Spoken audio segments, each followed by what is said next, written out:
I hadn't planned on staying long that evening. My friend had asked me to come over, probably to kill time with some video games, the same way we usually did when boredom crept in. But from the moment I stepped through his front door, I realized there was a kind of warmth in that house that didn't belong to him at all, it belonged to her. The air smelled faintly of roasted coffee beans and something floral, lavender maybe, a fragrance that felt like a soft hand brushing against the back of my neck. The living room light glowed golden, gentle and welcoming, unlike the harsh overhead lamps in my own apartment. Everything in that home seemed touched by her presence, organized without being rigid, alive with the kind of comfort only someone experienced knows how to create. Then she appeared. My friend's mom. She wasn't dressed for company, no, that was the striking part. She wore something simple, a light sweater draped over her shoulders and dark jeans that moved with an effortless grace. Her hair fell loosely, catching the light with each step. She didn't need to try, she simply was, and somehow that made her all the more magnetic. "Glad you could come," she said, her voice low and velvety, as though she was letting me in on something more intimate than a casual hello. She smiled in a way that was both polite and personal at once, and when she reached out to greet me, her hand rested a second longer on my shoulder than necessary. That tiny pause sent a ripple of heat down my spine. I answered with a laugh that came out a little too light, a little too fast.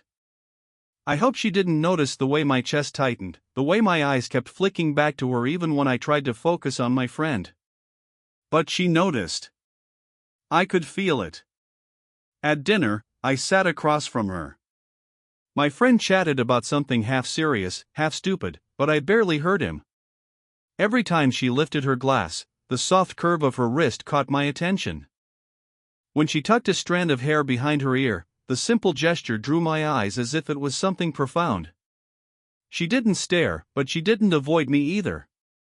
Now and then, her gaze met mine, calm and unreadable, but long enough for my pulse to jump.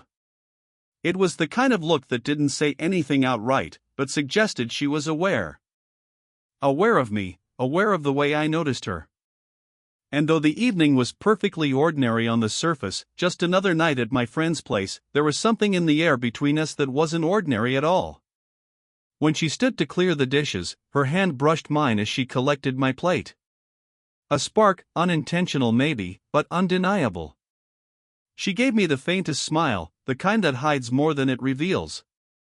And in that small, charged moment, I knew this wasn't just an ordinary visit. This was the beginning of something I couldn't yet name. Later that evening, the house grew quieter. My friend disappeared upstairs with his headphones on, probably diving into a late-night gaming session. That left me downstairs, alone in the living room, pretending to scroll through my phone while the silence stretched out. But I wasn't really alone. She was still there. His mom moved about the kitchen, tidying up the remains of dinner. The soft clink of glasses and the rustle of plates filled the air in place of conversation. I caught myself stealing glances every time I thought she wouldn't notice. The way she stood with her weight shifted slightly onto one leg, her posture relaxed yet elegant, was something you couldn't learn, it just came naturally to her. The light above the sink cast a warm glow across her hair, catching the faintest strands of silver among the darker tones. Instead of making her look older, it made her look real. Like every detail of her told a story. I shifted on the couch, suddenly aware of how still I was sitting. My chest rose and fell in a rhythm far too deliberate, as though even my breathing might betray me. Then, she turned. Our eyes met for no more than 2 seconds. 2 seconds where the air seemed to thicken, where the space between us felt heavier than the furniture, the walls, the quiet hum of the refrigerator. She smiled, not a wide smile, just a small lift at the corner of her lips, enough to tell me she had noticed. And then she turned back, as if nothing had happened. But it had happened. I felt it all the way down to my hands, which suddenly didn't know where to rest. She came into the living room a few minutes later, carrying a glass of water. "Do you need anything?" she asked softly. Her voice wasn't loud enough to disturb the stillness upstairs, it was meant just for me. I shook my head quickly. "No, thank you. I'm good." My words sounded too polite, too rehearsed. She sat down across from me in the armchair, curling one leg underneath her. Casual. Effortless. Her presence filled the room in a way that was both calming and disarming. I tried to look at the TV, at my phone, anywhere else, but my eyes kept being pulled back to her. Every movement of hers carried weight, the way she adjusted her sweater, the way she rested her chin lightly against her knuckles, watching me with a curiosity she didn't bother to hide. There was no boldness, no obvious flirtation. Just a quiet energy, like the faint vibration of a string that had been plucked once and left to hum in the silence. At one point, she leaned forward, brushing a strand of hair behind her ear. The simple motion caught my attention so fully, I forgot to breathe for a second. I was painfully aware of myself then, how young I must have seemed, how obvious my gaze probably was. And yet, she didn't look away. Her eyes lingered, calm, steady, almost as if she was waiting for me to realize that she saw me, truly saw me, sitting there across from her. It was nothing more than a few glances, a handful of small moments, but it left me more shaken than if she had said something outright. Because silence has a way of saying more than words ever could. The night stretched on, the quiet wrapping around the house like a blanket. My friend was still upstairs, laughter spilling faintly from his room as he shouted at his game. Downstairs, though, the atmosphere was different, softer, more deliberate, like the house had shifted into a slower rhythm. I wandered into the kitchen, more out of restlessness than hunger. The overhead light glowed dimly, casting long shadows on the counter. I opened the fridge, staring at the rows of bottles and leftovers, pretending I was looking for something. The truth was, I was only half aware of what I was doing.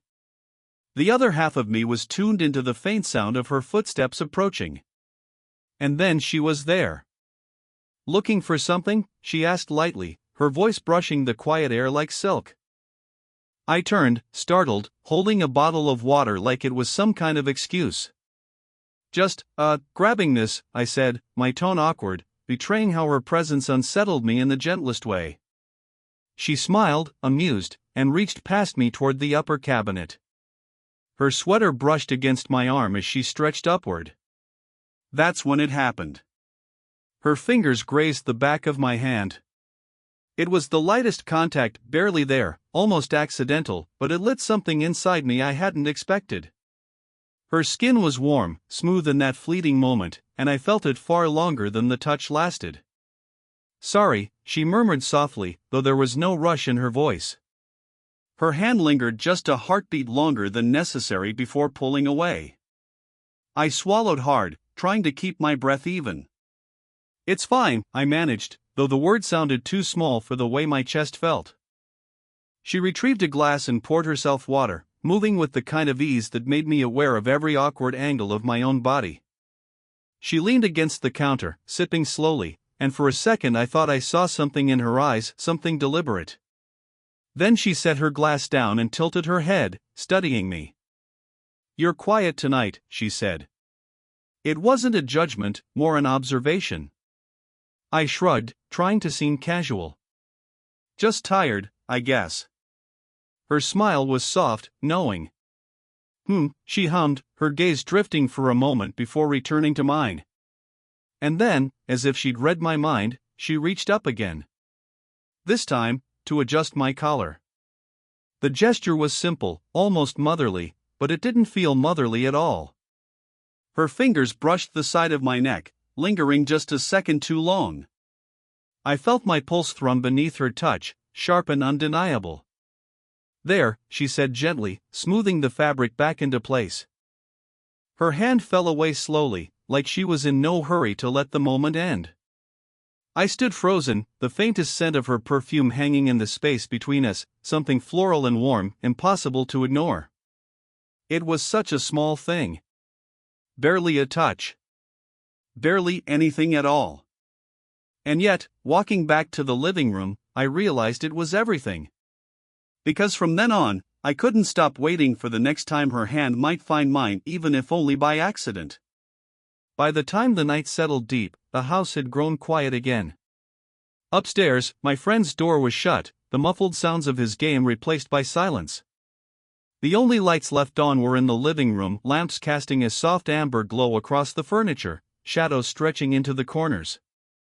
I should have gone home. That thought crossed my mind more than once, but something held me there, some invisible thread pulling me to stay. And when she returned from the kitchen, carrying a glass of wine in her hand, I knew what that thread was. She sat across from me on the sofa, legs tucked beneath her, casual in a way that still carried elegance. The stem of the glass turned slowly in her fingers as she swirled it absent-mindedly. "You're awfully quiet tonight," she said, her tone light, but her eyes steady on mine. I gave a small laugh, trying to downplay the tension clawing at me. "Guess I'm just not as talkative as your son." Her lips curved into a knowing smile. "That's not a bad thing. Some people say more with silence than others do with a whole conversation." The remark lingered in the air, heavier than it had any right to be. I shifted in my seat, feeling her gaze on me like a weight I couldn't shake. She leaned forward slightly, resting her elbow on the arm of the sofa, her glass cradled in her hand.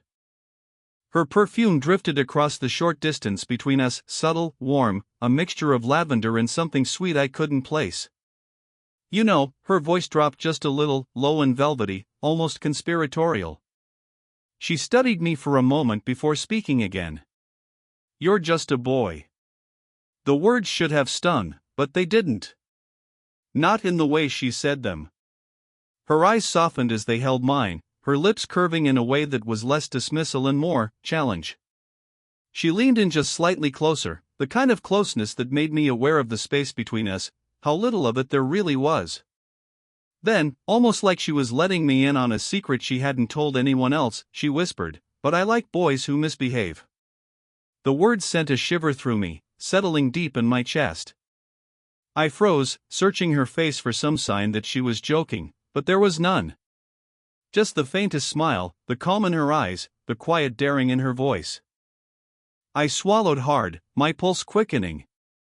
My thoughts raced, was this real? Was I imagining it? But she didn't seem flustered, didn't seem like she regretted the words. She sipped her wine, her gaze never leaving mine, as though waiting to see what I would do with what she had just placed between us. I said nothing.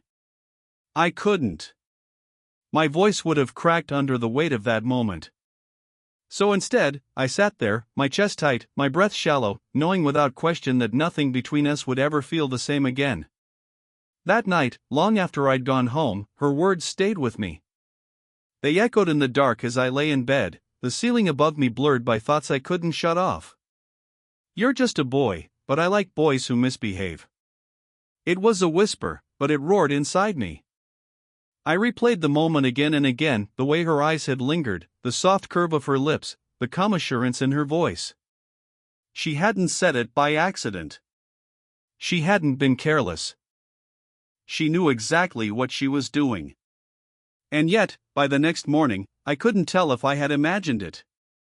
When I returned to their house later that weekend, everything seemed painfully normal. Too normal. She moved around the kitchen with the same effortless grace, speaking in the same warm tone, her hair pinned back loosely like she hadn't given much thought to it. My friend rambled on about his plans, oblivious to the tension burning like a low flame beneath the surface. But I noticed everything. When she handed me a mug of coffee, her fingers brushed mine, and though the touch was as casual as ever, it sent a jolt straight through me. I held onto the warmth of that ceramic cup, but it wasn't the coffee that made my hands feel hot, it was her. I caught her watching me once, her eyes meeting mine across the room. There was nothing overt in her expression, no sly smile or raised brow, but there was knowing. A quiet acknowledgement that we remembered the same words, carried the same weight in silence. And yet, neither of us said a thing. Part of me wanted to bring it up, to test the waters, to see if she would repeat it.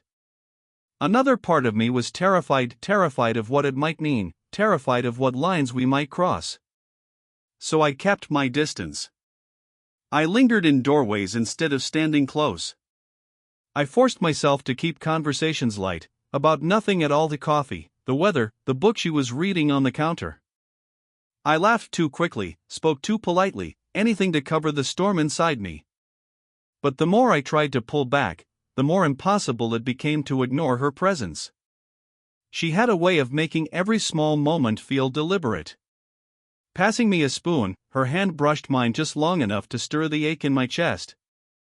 Reaching across me for the sugar, her shoulder grazed against me, light as air but heavy with meaning. I wondered if she was testing me. Or maybe she was just being herself, unaware of the fire she'd lit inside me. Every time I caught her eyes, I wanted to ask, "Did you mean it?" But the words never came. So the silence grew thicker, filled with unspoken questions, stolen glances, and touches that lasted just a fraction too long. And though nothing more had been said, I felt it clear as the beating of my own heart that something between us had already shifted. The next evening stretched out like an echo of the last, only heavier. My friend had gone out with a group, leaving me behind to wait for him before we headed to another place together. That meant, once again, it was just her and me in the quiet house. She was in the kitchen when I wandered in, sleeves pushed up, rinsing a few dishes. The water ran softly, steam rising in the glow of the under-cabinet light. It was such a simple scene, yet it rooted me to the spot. "Mind handing me that towel?" she asked, nodding toward the counter. I picked it up and stepped closer. She took it from me, her fingers brushing mine, just a light touch, but enough to remind me of the night before, of the words she'd whispered that still replayed in my chest like a song I couldn't escape. "Thanks," she said, drying her hands. I leaned against the counter beside her, pretending it was casual, though every nerve in me felt anything but casual. The space between us was small, too small. My shoulder brushed hers lightly, and she didn't move away. If anything, she seemed perfectly content to let the nearness remain. For a moment, neither of us spoke. The only sound was the quiet hum of the refrigerator and the steady rhythm of my own heartbeat in my ears. Then she broke the silence. "It's funny," she said softly, folding the towel in her hands. "How quiet the house feels sometimes. Even when it's full." I glanced at her, trying to read her expression. She looked calm, almost wistful, but her eyes flicked toward me with something deeper, something I couldn't name but felt all the same. "Do you ever get lonely?" I asked before I could stop myself. The words slipped out, vulnerable, unplanned. She looked at me then, really looked, her eyes steady on mine. For a long second, I thought she might brush off the question. But she didn't. "Yes," she said quietly. "More than I let on." The honesty in her voice cracked something open inside me. I wanted to say more, to tell her I saw her, that I noticed things others probably overlooked, the small size, the way she filled silence with movement, the way her eyes sometimes carried a weight no smile could mask. But the words caught in my throat. Instead, the closeness spoke for us. My arm grazed hers again as I shifted. This time, she paused, her breath catching almost imperceptibly. She didn't step back. I turned slightly, just enough that we were facing each other now, the air between us alive with possibility. Her lips parted as if she might say something, but nothing came. My pulse hammered as I leaned in just a fraction, close enough to feel the warmth of her breath. It was later, when my friend ducked upstairs to grab something before we left, it was just her and me again, standing near the doorway. The house had that hushed stillness it always seemed to have at night, as though it held its breath, waiting. I shifted awkwardly, hands in my pockets, unsure if I should say goodbye quickly or linger just a little longer. Part of me wanted to run from the storm of feelings, and another part wanted to anchor myself in it forever. She solved the hesitation for me. Reaching out, she placed her hand lightly on my arm. The gesture was simple, but it steadied me in a way I didn't expect. Her touch was warm, grounding, her fingers pressing just firmly enough to make sure I looked at her. Our eyes met. There was no playful smirk this time, no teasing whisper. Just a quiet steadiness, the kind that held more meaning than words. Her gaze softened, and for a second I thought she might speak the things we both felt, admit them, claim them, but she didn't. Instead, she said gently, "Take care of yourself, all right?" Her voice carried an affection that wrapped around me like a blanket, gentle but impossible to ignore. I nodded, my throat tighter than I wanted it to be. I will. Her hand lingered on my arm, sliding just slightly down toward my wrist before letting go. The warmth of her touch stayed with me even after her fingers had lifted. She stepped back, her expression calm, composed, but her eyes told a different story, one of unspoken connection, of something restrained yet undeniably alive. I wanted to say something, anything that might capture what I felt in that moment. But nothing seemed right. Nothing seemed enough. So I held her gaze instead, hoping she could see in my silence what my words couldn't carry. My friend came bounding down the stairs then, keys jingling in his hand, breaking the stillness. The moment folded shut as quickly as it had opened. She gave me a small smile, almost identical to the polite one she'd given before, but this one lingered just a fraction longer, as if it was meant only for me. When I stepped out into the cool night air, the scent of her perfume clung faintly to my shirt, reminding me she had been close enough to touch. My heart still raced, not from what had happened, but from what hadn't. From what almost was. And as we drove away, I realized something with startling clarity: the story between us wasn't over. It hadn't even begun. Because in that quiet house, with her steady gaze and her whispered secrets, she had left me with something I couldn't shake, an unspoken promise that this wasn't the end, but only the beginning of a connection neither of us had dared to name.